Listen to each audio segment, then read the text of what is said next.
Good evening, everyone. I hope I am properly audible and visible to all of you.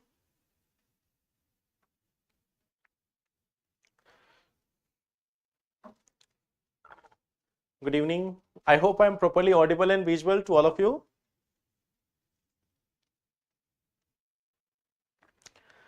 Good evening. So, yes. So, welcome to the session. And like today, the topics which we are going to discuss, first thing is Waqf bill. Last day also I told you that once this bill is going on to a later stage, once it is almost finalized, then we are going to talk about this. So we are going to talk about this Waqf bill in detail in today's session. It has been now passed in Lok Sabha, and there is more chance that it is going to be passed by Rajya Sabha also without any such significant amendment. So we are going to talk about this one issue, Waqf bill, which is passed in Lok Sabha now. Second topic which we are going to talk about is damselfly species. So this is one species which has been identified in the Wayanad region of Kerala. So we are going to talk about this one also. What is the relevance of this species? This is a new name. So sometimes they're asking about new species which has been discovered. The third topic which we are going to discuss is about the BIMSTEC. Now in the upcoming days, we are going to have this like a meeting of BIMSTEC. So in last year, BIMSTEC has become a legal entity. So what all things are related to this BIMSTEC? The prelims related aspect, we will see that today. And once the summit is over, we will not do this news article coverage of daily, like what's happening in BIMSTEC today, what's happening in BIMSTEC tomorrow. Once this is finalized, then after we will again have a discussion from the mains perspective. Today we are going to look at this topic mainly from the prelims perspective. The next article which we are going to talk about is one editorial with respect to AI, artificial intelligence and child exploitation. So this is another article which we are going to deal with today. This is part of your editorial.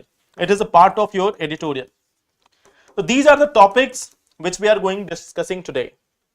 But before that, let us see some questions. See, there is also this one information which I gave you last day also. The NCERT Foundation batch in English and Hindi medium, it has started from 1st of April. Okay. So, yes, I forgot that one part, that I have to bring the QR code. So, I have not added, but today you will get the link also. Okay. Now, coming to the questions, the Constitution of India mandates 27% reservation for other backward caste in India. The Indian Constitution provides for the concept of creamy layer exclusion from OBC reservation. The OBC reservation has been provided on the grounds of religious backwardness. How many of the statements given above are correct? So this is the first question. This is the first question with respect to reservation which we have discussed last day. The Constitution of India mandates 27% reservation for other backward classes. The Indian Constitution provides for the concept of creamy layer exclusion from OBC reservation. The OBC reservation has been provided on the grounds of religious backwardness.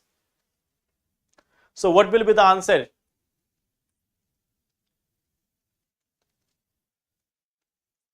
In this question, what is going to be the answer? The first question.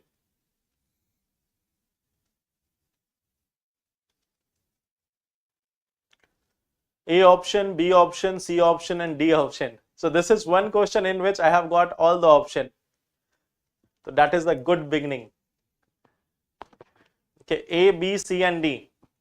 Okay, let us look at this question. The Constitution of India mandates 27% reservation. That is not correct.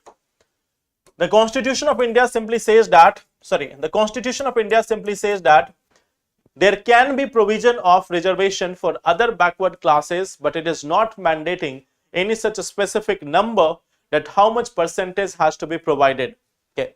Second thing, the Indian Constitution provides for the concept of creamy layer exclusion. That is also not under the Constitution of India. See these two keywords. The Indian Constitution, the Indian Constitution. So Indian Constitution is neither providing for this 27% reservation nor this creamy layer exclusion. So both these statements are incorrect. Third is saying the OBC reservation has been provided on grounds of religious backwardness. No, there is no concept of religious backwardness in India. There is a concept of social and economic backwardness. There is a concept of social and economic backwardness. So it is not religious backwardness. In India, the reservation is not on the basis of religion. In India, the reservation is not on the basis of religion. It is on the basis of social and economic backwardness. Okay. So all these three statements are incorrect. The answer here is option number D. None. Okay. We have read this topic last day. You have to see the questions carefully. Now, coming to the second question, how many of the following are measured in air quality index in India? Carbon dioxide, carbon monoxide, methane and ozone. How many of them are measured in air quality index in India? This is question number 2.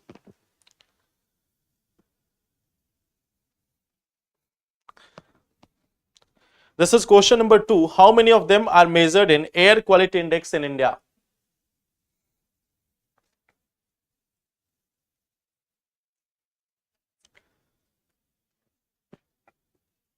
Carbon dioxide, carbon monoxide, methane and ozone. B option, C option, D option also.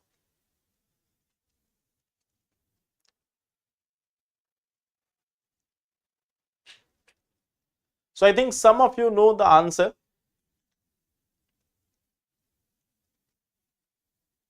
See, when we are talking about air quality index in India, when we talk about air quality index in India, it measures the carbon dioxide, it measures the particulate matter 2.5, particulate matter 10. It also does NO2, SO2, NH3, lead, okay, then ozone and carbon monoxide. Okay, so particulate matter 2.5, 10, NO2, SO2, NH3, lead, ozone and carbon monoxide.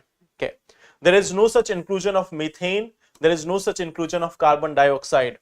Okay, the ozone is measured here. In case of India, we measure the level of ozone. We also measure the level of carbon monoxide. But carbon dioxide and methane, they are not measured in air quality index. These 8 things, mostly you will find that even NH3 and lead, they are rarely measured. There is moreover measurement of these 6 only. Particulate matter 2.5, 10, NO2, SO2, ozone and carbon monoxide. They are also measured from at some places, not all the places, but at some places. But in no condition there is measurement of carbon dioxide or methane. So here the answer is going to be option number B, only 2. Then consider the following pair: lead, nerve disorder; cadmium, Meena Mata; chromium, blue baby syndrome; and aluminium, Alzheimer. How many of the above pairs are not correctly matched? How many of the pairs are not correctly matched? The pollutant and the diseases which are related to them.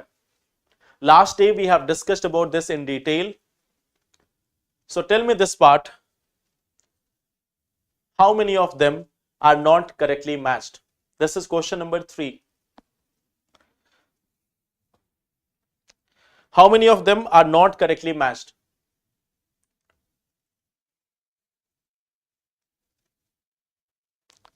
Okay, one answer as option B from Ritu, Mohit and Shaheen. Anyone else? Disha is saying option number C.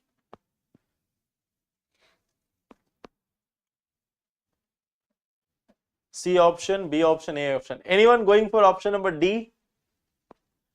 At least for completing this entire series, you can say option number D.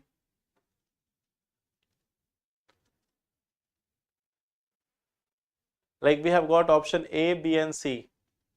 Anyone for D option? And Nirmala is saying option D. Okay. See, if we talk about lead, it can lead to nerve disorder. That first part is correct. Last day we have seen lead is leading to nerve disorder. Lead is also related to cardiovascular diseases. It is also causing problem to the brain. It can also impact other parts of the body. Okay. So this first part is correct. Minamata is related with mercury, not cadmium. So this second option is also incorrect.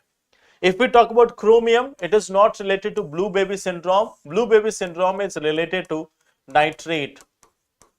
Okay. Then aluminium, it is related to Alzheimer. So here we have two options which are correct and two options which are not correct. So even if you are not seeing that not correct, then also your answer is correct. Okay. So two options are incorrect here. Mercury poisoning leads to Minamata disease and blue baby syndrome due to excessive nitrate. Okay. So here we have the answer as option number B, that is only 2. I hope that part is clear, that what is there in case of the pollutants and its impact on our diseases. Okay. Now we are coming to like today's topic, and this is going to be a long topic. Okay, this is very comprehensive topic. So we are going to discuss this as part of PPT. Normally we write it, but this is a very much comprehensive article having too many details. So we are discussing it from the PPT itself. Okay, because if I go on writing, it will take a very long time. Okay. So let me explain this to you in simple terms. First thing is, what exactly is Waqf? Like what is Waqf? That is the first part. So see, Waqf is a permanent dedication of property. Permanent dedication of property means you cannot take it back. Okay. So first thing we see that this is a permanent dedication of property. Permanent dedication of property. Okay. And what is the purpose? The purpose is that the one purpose which is recognized as pious, means which is considered as sacred or pious. So this is one thing. Waqf is a permanent dedication of a property by a person for a purpose that is recognized as pious, religious or charitable by the Muslim law. Okay. So if there is something which has been recognized to be pious, to be religious or charitable under the Muslim laws, so for that a property can be given as Waqf property, and that is a permanent dedication, means you cannot take it back. It will not be returned back. It will become the property of the Waqf board. Okay. Or it becomes the property of God. This is regarded as property of God. This is regarded as property of God. What those purposes can be? It can be maintaining the mosque or the graveyard. It can be establishing educational institution and healthcare facilities, or it can also be for providing financial aid to the poor and disabled. So this Waqf property can include, but it is not the only thing. It can be for other options also. Generally, it is done for maintaining the mosque or the graveyards. Then at the same time, it can be for educational or healthcare institution. It can be for even providing financial aid to the poor or the disabled. So that is dedicated property. It can be a movable or an immovable property. It can be a movable property. Like suppose money, gold, money or gold. Or it can be an immovable property like land, building. They can also be part of Waqf. Okay. Now remember one thing, like why the government is passing this law, why the union government is passing this law. You can see this part, charitable and religious institutions, they fall under the concurrent list. They fall under the concurrent list of our constitution. So the union government is also empowered to make laws on them. State government can also make it, union government can also make it. So due to which we see that now a Waqf bill is there in the parliament. Okay.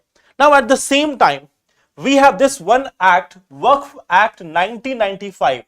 So right now in the present times, on 4th of April 2025, right now the Waqf property in India is regulated under the Waqf Act of 1995. Okay. So there have been various acts in the past. So the latest act which is like controlling over these things is the Waqf Act of 1995. Okay. Now, under this Waqf Act, how the properties can be created? The properties can be created by declaration of property through oral or written deed. Means it can be done orally also, or it can be through a written means also, that we are writing this property to be a Waqf property, or it can be oral also. So due to oral deed, it is a ambiguity. Like suppose that Waqf board is saying that there is a X person. Let us say there is a X person, and Waqf board is saying that this X person has donated his house as a Waqf property. Okay. Now even if person says that no, I have not donated, then also the Waqf board is like taking over the property in many of the cases. There have been forceful acquirement of the Waqf property. There have been allegations of it at least. Okay. So there are various disputed properties of Waqf. Okay. So this is one part. It can be done through oral or written deed. It can be long-term use of a land for religious or charitable purposes, or endowment upon the end of line of succession. Means suppose that the line of succession is ending, that there is no future heir, there is no future successor, neither a daughter nor a son. In that situation, the property can be donated to Waqf. Okay. In case of no such successor, it can be given to Waqf. Okay. So that is also one part. So in these cases, Waqf can be created, and the person who is creating it is called as Waqif, and it is managed by an administrator who is called as Mutawalli. Right now this term is very much famous and very much in debate and all. So the person who is administrating it is called as Mutawalli. Okay. Now, how many properties are there? So as of September 2024, India has got 8.7 lakh registered immovable Waqf properties. There are 8.7 lakh immovable properties which are Waqf properties in India. So it is an enormous number. Okay. Now, at the same time, like the ministry, like India has the largest Waqf holding in the entire world. In the entire world, India has the largest Waqf holding. Okay.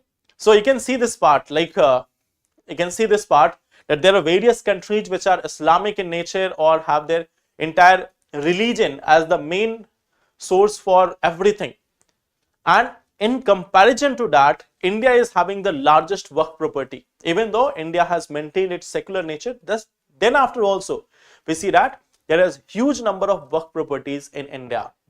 So that is in a positive light also. Okay. Now, the Sachar committee, it estimated that this value of Waqf property is around 1.2 lakh crore, but that was in 2006. In 2006, if it was of 1.2 lakh crore, you can try to like adjust it with inflation. Just to give you an idea, the property which was of rupees 1 lakh or like let us say 5 lakh in 2006, right now you will find that its price is somewhere near 40 to 50 lakh. Okay. In 2025, this is around 40 to 50 lakh. The property which was worth 5 lakh in 2006, you can see the land or other things around you. It has increased several times. It has increased several times. So this Waqf property in 2006 itself, it was having value of 1.2 lakh crore. Okay.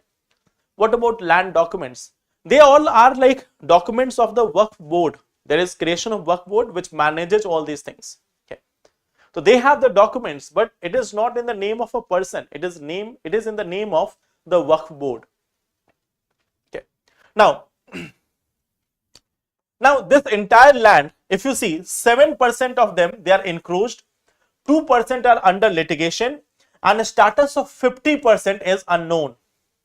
So that is also a very important part, that when we are talking about the Waqf property, 7% of them has been encroached upon by people, 2% of it is under litigation, and 50% remains unknown. Okay. So you can see that the Waqf board, while it is having various properties, a large portion of it, there is no such update about its status, that whether it is under the control of the Waqf board or not. Okay. So there are 50% properties for which status is unknown, and I am quoting all these information from PRS. So it is as authentic as government data. It is as authentic as government data. So all these things are directly from PRS. Okay. So see, so this 50% of them, it is unknown. Okay. Over half of these properties, they are in form of graveyard, agricultural land, mosque and shops. Okay. So graveyard is like 17%, agricultural land is 16%, mosque is 14% and shops 13%. That is the rough composition of this Waqf property. Okay. At the same time, the states which are having the highest share includes Uttar Pradesh. Uttar Pradesh has got the highest number of Waqf property. 27% of entire Waqf property in India lies in Uttar Pradesh. On second number, we have West Bengal and then Punjab. Okay. So these are the states with highest share of Waqf property in India. So that is one part. We have seen what is Waqf land, who creates this, who manages this. We have seen what is their asset value. We have seen what are their usage right now. Okay. Now, like why this Waqf bill has been introduced, what is the purpose of this? What is the purpose of this Waqf bill? First thing is, it amends the Waqf Act to revise composition of the council and boards. This is not leading to abolition of Waqf property. It is just changing the Waqf council and board. It is also changing the criteria for forming the Waqf and powers of the board in identifying Waqf property. That what will be the powers of the Waqf board in identifying the property, that is going to be changed. The criteria for forming Waqf, that is going to be changed, and also composition of council and board, that is going to change, okay, as per the bill. Okay. So what changes there? Now, if we talk about the 1995 Act, okay, Waqf can be formed by declaration, recognition based on long-term use, endowment. We have seen already these three things. That on the basis of this,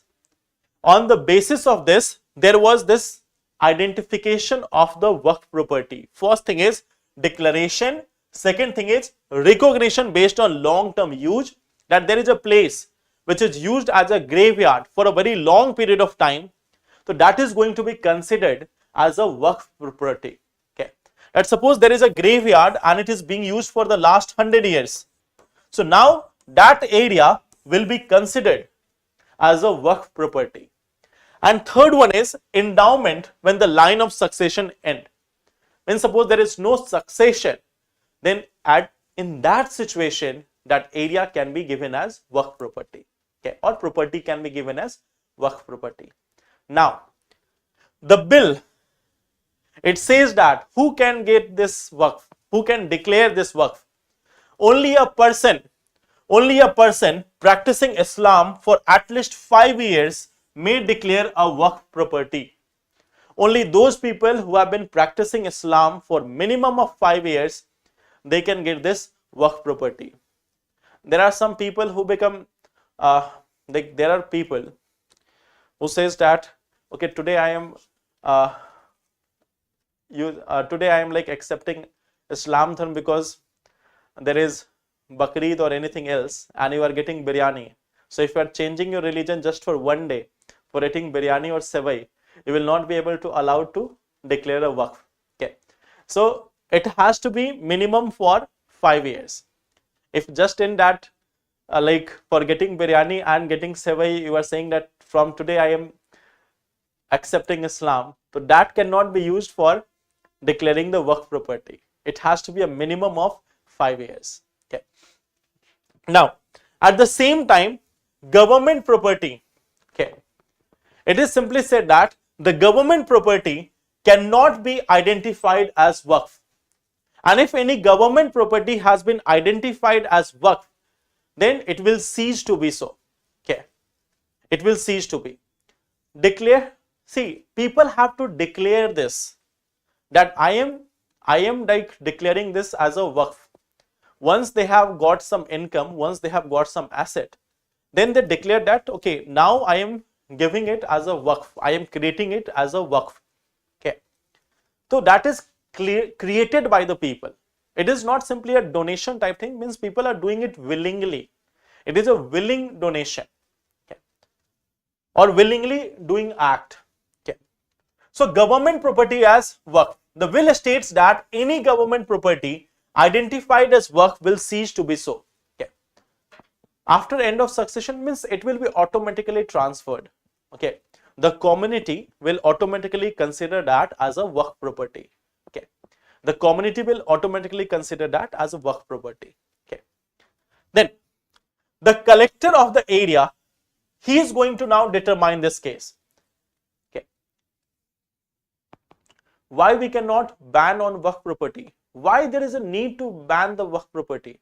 Waqf property is a willing like donation. And suppose that you have got 10 hectares of land and now after a certain point of time you feel that I have got sufficient amount of money. Now some amount of this money can be given for religious or charitable purpose, then you can donate that. Okay. So if there is a person of Islam religion and if he thinks that I have got sufficient amount of money, now a certain share of it can be given for the community purpose, for the welfare of the community, then they can donate it. This is a religious practice and we have a policy that we are not interfering with the religious practice of any culture or any of the religion. So that's why we are not banning the waqf property. Why to ban the waqf property? Waqf property is not a problem to anyone. The problem lies that in some of the cases there has been allegations of corruption by some of the people with respect to waqf property. Some of the people are getting pressurized for creating waqf. There are allegations of corruption through the waqf property. So this is the reason why government is trying to regulate it, and it is not the first time. Waqf Act has been created or amended or passed by Parliament a number of times. Okay. So this is one part. Now who will be determining this waqf property? It is going to be determined by the state government. In case of any such like contradiction, the waqf property is going to be decided by the district collector, who will submit it to the state government. Okay. So this is another part which has been changed here. Okay. That government property will not be a waqf property. Second thing, if there is any dispute about the ownership, so it is going to be decided by collector and he will submit the report to the state government. So this is also another part of it. Okay. Now the Waqf Council, see, there is going to be some change here also. So under the act, like when we talk about the 1995 act, the union minister in charge of Waqf, he used to be the ex officio chairperson, so that will remain same. Members of the council included member of parliament, persons of national eminence, retired Supreme Court or High Court judges, and eminent scholars in Muslim law. Okay. So this required the presence of all these people as the part of the Waqf Council. Okay, here we see that members of parliament, persons of national eminence, retired Supreme Court or High Court judge, and eminent scholars in Muslim law. Okay. So the act, the 1995 act, it says that all council members barring the minister must be Muslim and at least 2 must be women. So in the 1995 act itself, there was a provision that except the minister, all other members are going to be Muslim and at least 2 women must be there in the council. Okay. So this is one part. What is the structure in 1995 act? Eminent means like very famous personalities, very famous, very known, very scholar personalities or leaders of religion. They are called as eminent personalities. Okay. Now, this bill removes the requirement for the MPs, the judges and eminent person to be Muslim. Means now there was a condition that all these people like the eminent persons, MPs, sorry, not MPs, yes, MPs, eminent person and even this judges, earlier they were required to be Muslims, means only Muslims could be appointed here. We have seen that all council members barring the minister here, union minister in charge, they all have to be Muslims. So now this part has been removed. It doesn't mean that there is a necessary condition that all has to be of different religion. It says that there will not be any such like a mandatory clause that the MPs has to be only from the Muslim community or the judges only has to be from Muslim community. Okay, or eminent person only have to be from Muslim communities. So the bill is trying to amend this part. Okay, plus it further mandates, now this part is the mandatory part, that 2 members must be non-Muslims. In the council, at least there should be 2 members who are non-Muslims. Okay, so this is one change. This is the part of the act here and this is the part of the bill. That what is the bill bringing here? What is the bill bringing here? That is one part which we are discussing here. Okay. Then there is also one thing called as Waqf board. Okay. The Waqf board, like 1995 act, it says that 2 members has to be elected from the state's Muslim. Okay. Plus MP, MLA or MLC, bar council members, they were also part of this Waqf board. Now, what we see that there was election of up to 2 members, each from electoral college of a state Muslims, like MPs, MLA and MLCs and bar council members. From them, 2 members were appointed to the Waqf board. Okay. Now, the bill amends this to empower the state government to nominate 1 person from each of the above group to the board. Means 1 can be from MPs, 1 can be from MLA and MLCs and 1 from bar council members. Okay. So these three people, they are going to be appointed by the, they are going to be nominated by the state government. Okay. So now the state government will be nominating. Earlier what was the provision? Election. Earlier the provision was election. Now the provision is nomination. Nomination from among the MPs, among the MLA and MLCs and from the bar council members. Okay. So earlier there was provision of this election of up to 2 members each from these of them. Okay. So 2 members from here, 2 from here, 2 from here. Now it is like the state government is going to nominate 1 person from each of the above group to the board. Okay.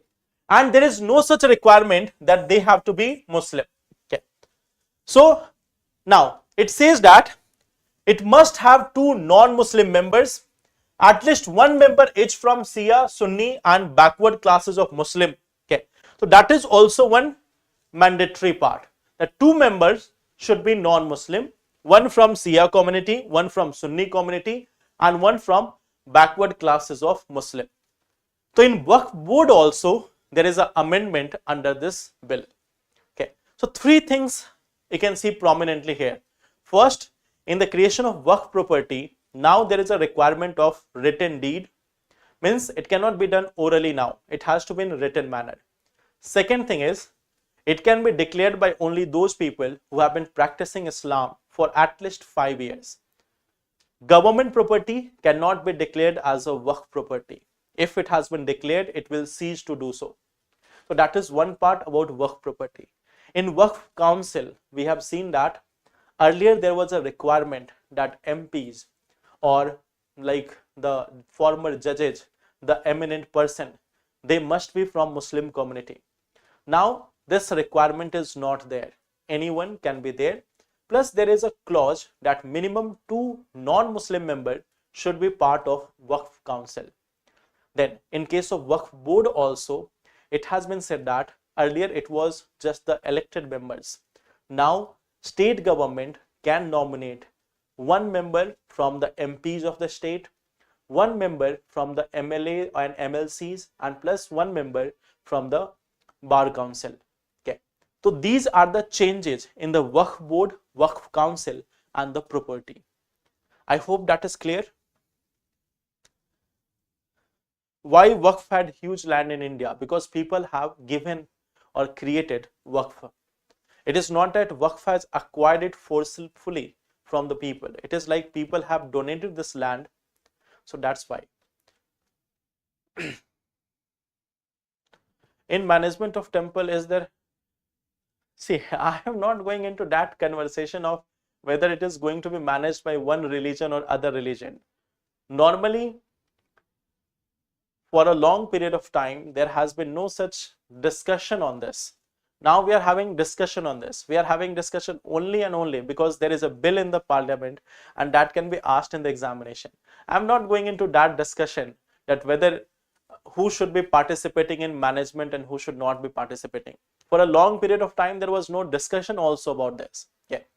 So right now government has passed a bill which is changing the nature. That's why we are discussing. But I am not going into that discussion anymore. That is not relevant from exam purpose. Okay. And then if we talk about religion and what should be religious practice, what should not be religious practice. So I am not the appropriate person to answer that part. I have very limited, very limited knowledge of religion. So I cannot comment anything on that part. Okay. So this is our first topic, Waqf bill, which has been passed in the Lok Sabha. It has been sent to Rajya Sabha. 3 main things has been changed. There is also change in the appeal process and all. Earlier there was like no appeal will be there to the High Court and Supreme Court, but now the appeal can also be done under to the High Court within 90 days. So appeal against the Waqf Board or Waqf Tribunal can also be made to the judiciary, higher judiciary. Okay. So that is also one of the change under this Waqf bill. Okay. I hope that part is clear now. But I will not comment on this involvement of people from different religion in different community. Okay. Now coming to this portion, the next one, coming to our topic.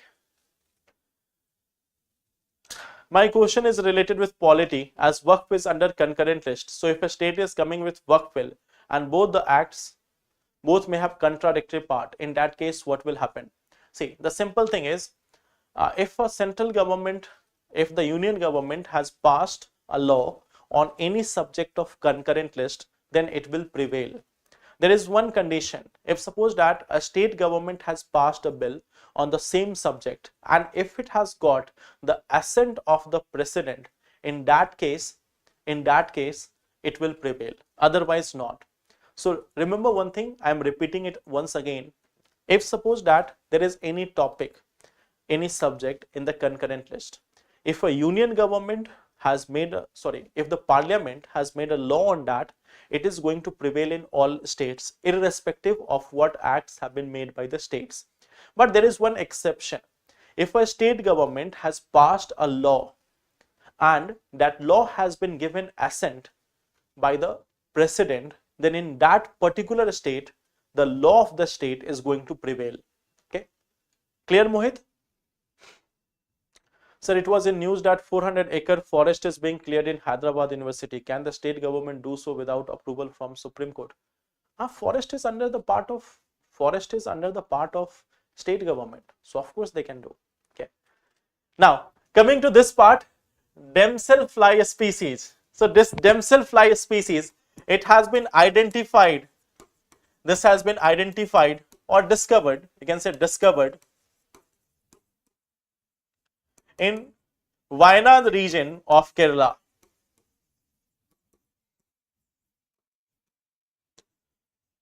So just name is sufficient. Okay, it is a type of damselfly species.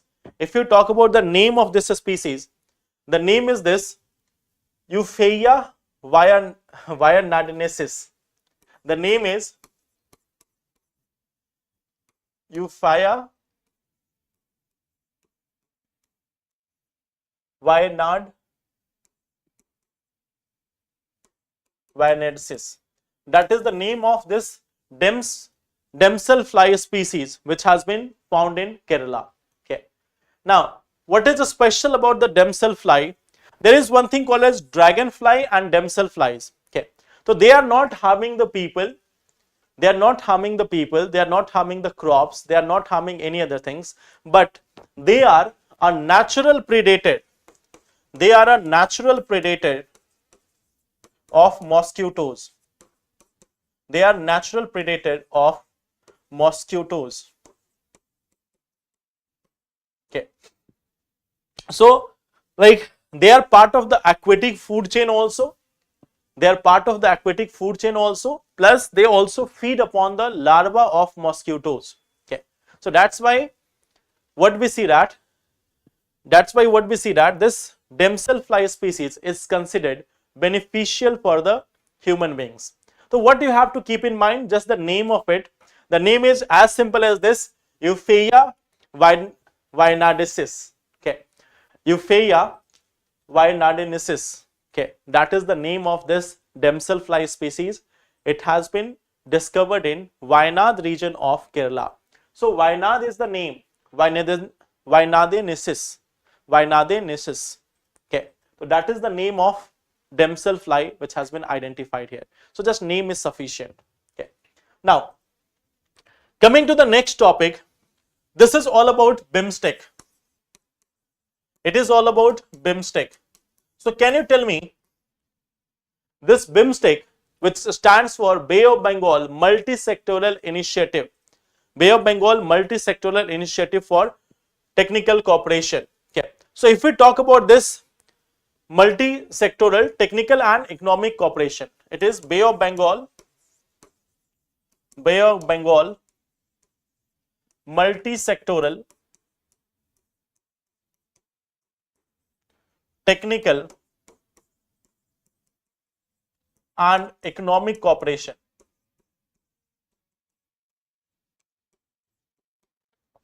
So can you tell me who all countries are part of this? Can you tell me what are the countries which are part of this BIMSTEC? Who all countries are part of this BIMSTEC?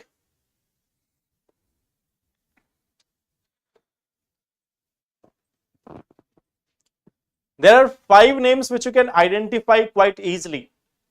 Okay, there are 5 names which you can identify quite easily. One of the name is Bangladesh. One of the name is Bangladesh. Then we have India. Then we have Myanmar. Then we have Sri Lanka. Then we have Thailand. So 5 countries you can identify from this BIMSTEC itself. Bangladesh, India, Myanmar, Sri Lanka and Thailand. And then we have the 2 extended countries. Extended countries. Okay. Why I am saying them extended countries? Because they are not sharing border with, Bay of Bengal. Like all these other 5 countries, Bangladesh, India, Myanmar, Sri Lanka, Thailand, they share the border with the Bay of Bengal. But there are 2 countries which are extended countries, they do not share any border with Bay of Bengal. And they are Nepal and plus Bhutan. Okay. So 5 littoral states, 5 of them they are littoral states, and 2 of them are non-littoral states, and still they are part of this BIMSTEC initiative. They are still part of this BIMSTEC initiative. Okay. So this is first thing, who all countries are there. Now, there is one significant thing which you have to know about this BIMSTEC. Last year in 2024, on 20th of May, this BIMSTEC has now become a legal entity. Okay. In this 2024, like 20th May 2024, this BIMSTEC, now it has become a legal entity. It has now become a legal entity. Okay. So legal entity means now it can negotiate, now it can make deals with other countries of the world, okay, or other groups. Now it can negotiate. It can negotiate or sign deals with other groups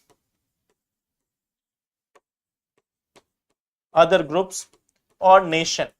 So now it means that now this is a formal entity. Now this is a formal entity. Now this has acquired a formal entity, okay, a status of formal entity. So this is one part about the BIMSTEC, that now it is a formal entity. These countries are part of it. We are going to have the 6th summit here. We are going to have the 6th summit of Bay of Bengal multi-sectoral initiative. Okay, it is going to be there in Thailand. Okay, it is going to be there in the Thailand. So it is the current chair there. Means right now the chairperson of this BIMSTEC is Thailand. Okay. Now at this 6th summit, there is a lot of discussion which is going on. The relation of India with Myanmar is not so much good. Relation of India with Bangladesh is not that much good. Myanmar is under this military rule. Okay. Then Nepal, Bhutan is also there. Sri Lanka is also going through challenges. Thailand is somewhat calm. India is somewhat calm. Okay. So this 6th summit of BIMSTEC, which is going to be organized after a very, very long period of time, is going to be a crucial one. Last time, the face-to-face meeting of the BIMSTEC leader, that was in 2018. In 2022, there was a virtual summit. There was virtual summit of BIMSTEC. So now we are going to have a face-to-face meeting of BIMSTEC leader once again at the same platform. If we talk about objective, it is like initially it was used to focus on just the economic cooperation or littoral cooperation, but now it has been extended to cover almost most of the areas, from this collaboration on blue economy to technology to economy to space sector to sustainable development. All these things are part of it. Okay. So BIMSTEC is just about collaboration, cooperation, coordination among the littoral states of Bay of Bengal. They want to use this Bay of Bengal as an opportunity for collaboration, cooperation and coordination with each other. Okay. So that is the aim of this BIMSTEC. Okay. Nothing specific is there. Let's see that how this summit goes on, and then we will discuss something for mains. Right now this BIMSTEC is simply as dead as the SAARC was once there. Okay. SAARC was also one of the group, South Asian countries. Okay. So it is almost dead. In the same manner, BIMSTEC, there has been no such major activity in the last 7 to 8 years. Okay. So let's see if in this 6th summit there is something new. How it is decided, it is formal or informal. See Prachi, if there is generally a charter, that charter is signed and adopted and ratified by all the countries. So at the 5th summit in 2025, a charter was added. That charter was signed by all the countries, it was adopted by all the countries, and then it was ratified by all the member countries within their country. Ratified means it has to be approved by their parliament or the head. Okay. So it has all been done. Then after this becomes a legal entity. Okay. There is no such like you have to register with United Nations. Okay, you don't have to register it with United Nations. It is simply if the countries are accepting the charter, if they're accepting the treaty, then it becomes a formal organization. Clear? Now, coming to one last topic, AI and child exploitation. This is also one of the important topic from mains. Like today we have discussed the most comprehensive part of Waqf bill, all the amendments, the previous act and the new position. Now we are going to see this about the child exploitation and artificial intelligence.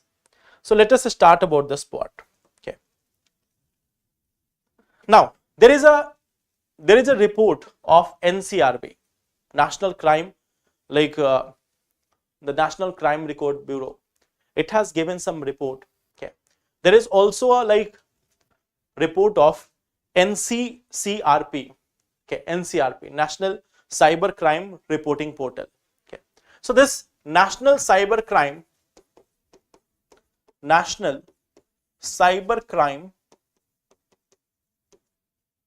Reporting Portal.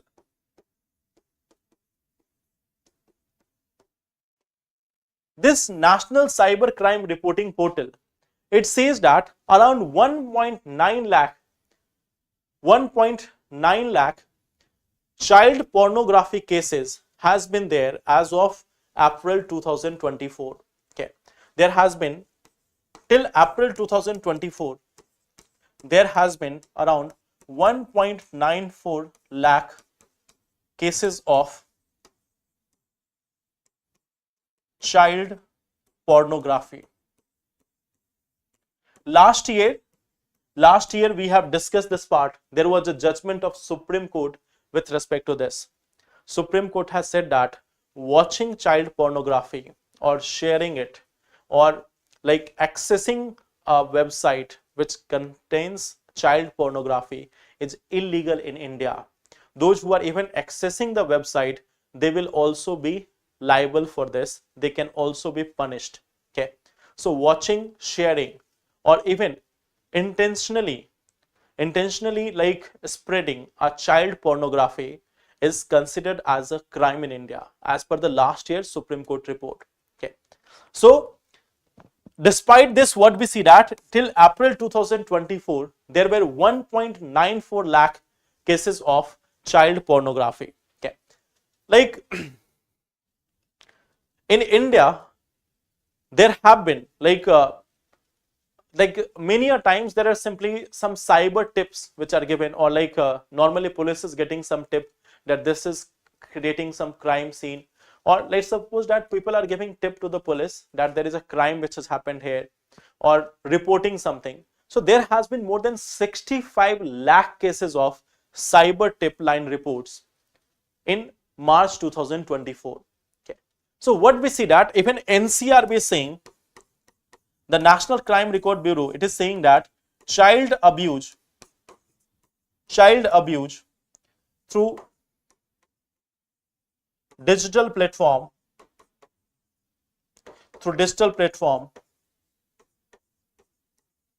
is continuously increasing.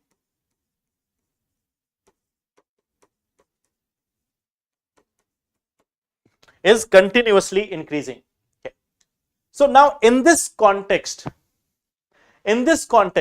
we are going to talk about the AI based sexual exploitation of the children.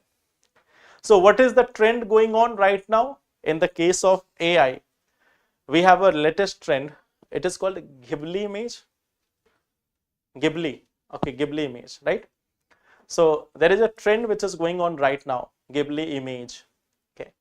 Now, Ghibli, why people are making this?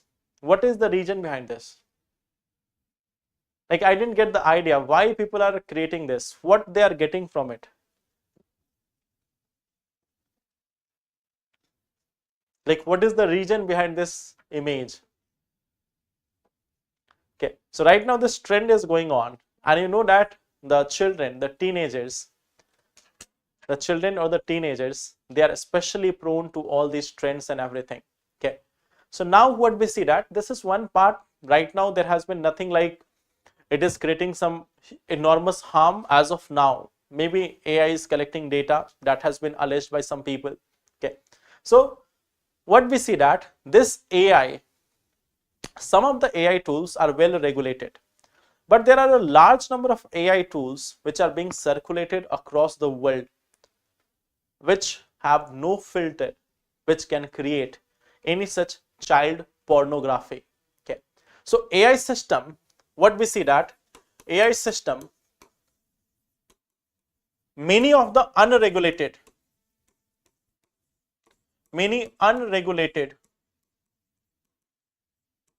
AI tools are being used for creating child pornography. Now the thing is, in this situation, people are like identifying the root cause or identifying the root person who is spreading these pornography is quite challenging. It is quite challenging. So now we see that children who are not having that much developed mindset, children who are not in that stage, now when they are being like subjected to all these things of pornography or obscene content or adult content, it is going to impact their development. It is going to impact them physically, mentally, emotionally. Okay, so there is going to be physical, mental and emotional trauma.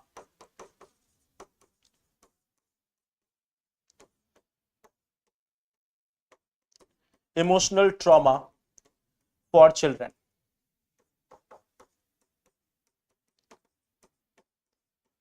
Like generally in India, when we talk about sex education, you know that in our schools or in our colleges, there is lack of any sex education. Mostly it is like people are not discussing about it.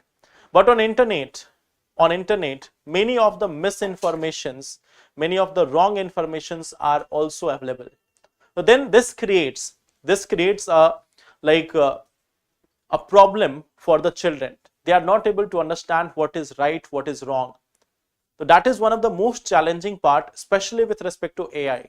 We know that AI has a lot of misinformation, or AI can be used to create hypothetical things also. AI can be used to create hypothetical things also. So now this is going to pose another challenge for children. At the same time, the privacy and all other concerns are already there with respect to the AI system. Okay. So while we see that the cases of child exploitation or the cyber crime with respect to digital platform is already rising, now we have the next level concern, and that is the AI. Right now it is not that much proliferated, but this is when we have to act. We always talk about this, that we need to have some regulations for artificial intelligence. Now you can understand that why do we need it at a very urgent pace. We need it more than the Waqf bill. The Waqf bill, even if it comes after 6 months, then also there is no such grave harm. But AI bill, we need to have a strong AI bill, a strong AI regulation which can protect the rights of the children. Okay, we need to have it in very clear terms, describing what and who will be liable and who will be punished for any such exploitation of the children or anyone using the AI system. Okay, so that is one of the things. Right now we see that digital child abuse is growing, and we need to like step up even with respect to this AI system. Okay, I hope that is clear. We don't have any law. The thing is, we don't have any law. We don't have any regulations with respect to AI.